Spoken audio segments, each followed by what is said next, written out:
కరీంనగర్, ఆదిలాబాద్, మెదక్, నిజామాబాద్ శాసనమండలి పట్టభద్రుల నియోజకవర్గానికి సంబంధించిన భారతీయ జనతా పార్టీ అభ్యర్థి ఘన విజయం సాధించడం జరిగింది. కేంద్ర హోంశాఖ సహాయ మంత్రి మొత్తం దిశానిర్దేశం చేయడం జరిగింది. ఈ విజయాన్ని ఎట్లా చూడొచ్చు మీరు? కూడా ఈ విజయము కార్యకర్తల యొక్క కష్టాజితము, ఇది కార్యకర్తలకు అంకితం, మన నరేంద్ర మోడీ గారికి అంకితం.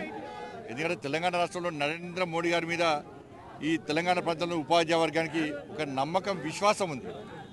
దాన్ని గుర్తించే ఇలా కొమరే గారికి ఇలా భారీ మెజార్టీ ఇలా టీచర్స్ ఎమ్మెల్సీగా గెలిపించడం వాస్తవం. ఇది చాలా సంతోషం అనిపించింది. పట్టభద్రుల నియోజకవర్గానికి సంబంధించిన ఫలితం ఎలా ఉండబోతుందని మీరు భావిస్తున్నారు? అది కూడా సేమ్ ఇదే ఫలితాన్ని రిపీట్ చేస్తున్న విశ్వాసం, నమ్మకం ఆలోపడుతుంది. ఎందుకంటే 42 అసెంబ్లీ నియోజకవర్గాల పరిధిలో ఈ ఎన్నిక ప్రభావం చూపేటటువంటి అవకాశం ఉంది. రాబోయే కాలంలో ఎలాంటి వ్యూహాలతో ముందుకెళ్తుంది? ఇవాళ ఇన్ని నియోజకవర్గాల్లో భారతీయ జనతా పార్టీకి ఒక ప్రాతినిధ్యం ఏర్పడింది, ఒక ప్రతినిధి వచ్చాడు.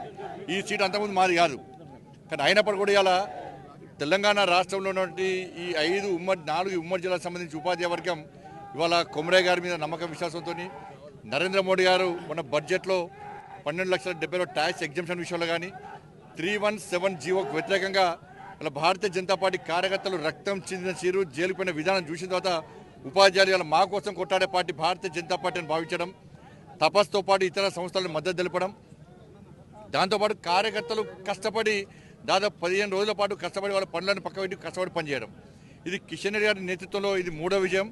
రేపు కూడా 4వ విజయాన్ని కూడా మేము తప్పకుండా చేరుకుంటాం, విశ్వాసం, నమ్మకం ఉంటుంది.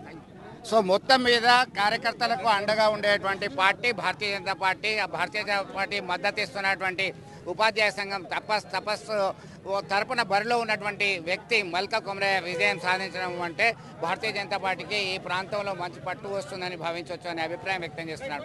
విడుదల సుమంత్తో కలిసి చంద్రశేఖర్, RTV, కరీంనగర్ నుండి. మరిన్ని వీడియోస్ కోసం ఛానల్ ని సబ్స్క్రైబ్ చేయండి. లేటెస్ట్ అప్డేట్స్ కోసం వాట్సాప్ ఛానల్ ని ఫాలో అవ్వండి. ఆ లింక్ డిస్క్రిప్షన్ లో ఉంది.